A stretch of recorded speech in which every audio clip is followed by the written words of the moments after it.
नमस्कार, मैं हूं नृपेंद्र कुमार मौर्य और हाजिर हूं गोरखपुर बस्ती मंडल की तमाम खबरों के साथ। नेपाल में आए जल प्रलय के बाद सीमावर्ती जिलों में उसका प्रभाव बढ़ गया है। वहीं महाराजगंज के नारायणी नदी से 1500 बरामद किए गए हैं। इनमें 6 महिलाएं, 6 पुरुष, 1 बालक और 2 बालिकाएं शामिल हैं। शवों की पहचान और आवश्यक प्रक्रिया के लिए जिला अस्पताल और निर्धारित स्थानों पर भेजा गया है।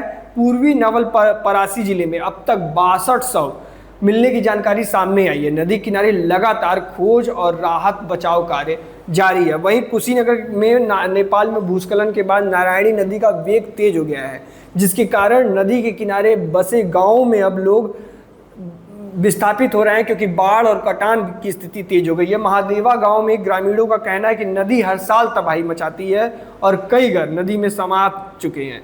ग्रामीणों के मुताबिक गांवों में लकड़ियों के साथ पशुओं के शव और घरेलू सामान भी बहकर आ रहे हैं।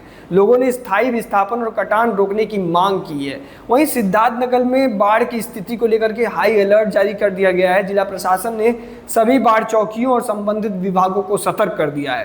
कंट्रोल रूम सक्रिय कर नदी के जलस्तरों की निगरानी की जा रही है। राहत की बात यह कि अभी जिले में कोई भी नदी खतरे के निशान के ऊपर नहीं बह रही है। हालांकि बाणगंगा का जलस्तर खतरे के निशान से महज 2 सेंटीमीटर नीचे है। प्रशासन ने सीमावर्ती और नदी किनारे के इलाकों में विशेष सतर्कता बरतने के निर्देश दिए हैं।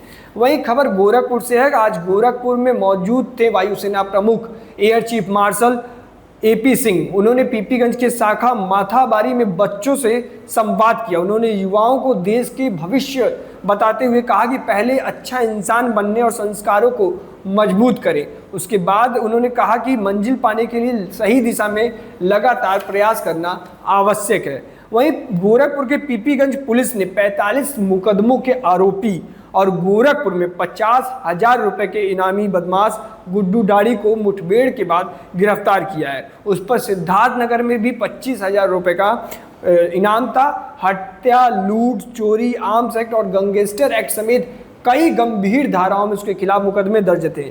और तो और संत कबीर नगर न्यायालय ने उसे मफरूर घोषित किया था। आखिरी खबर बस्ती से है, जहां लोन दिलाने के नाम पर मोबाइल की गैलरी और कॉन्टैक्ट का एक्सेस रख लोगों की तस्वीरों को अश्लील बनाकर ब्लैकमेल करने वाले अंतर्राज्यीय साइबर गिरोह का पुलिस ने खुलासा किया है। कोतवाली पुलिस ने गिरोह के 4 सदस्यों को गिरफ्तार किया, जिनमें 1 सिम विक्रेता भी शामिल है। आरोपियों के पास से 7 मोबाइल, 7 नए सिम कार्ड और 3 बाइक बरामद हुई है। 3 अन्य आरोपियों की तलाश जारी है। तो ये थी तमाम गोरखपुर बस्ती मंडल की खबरें जो आप तक पहुंचानी जरूरी थी। आपको ये बुलेटिन कैसा लगा कमेंट बॉक्स में जरूर बताएं। धन्यवाद, नमस्कार।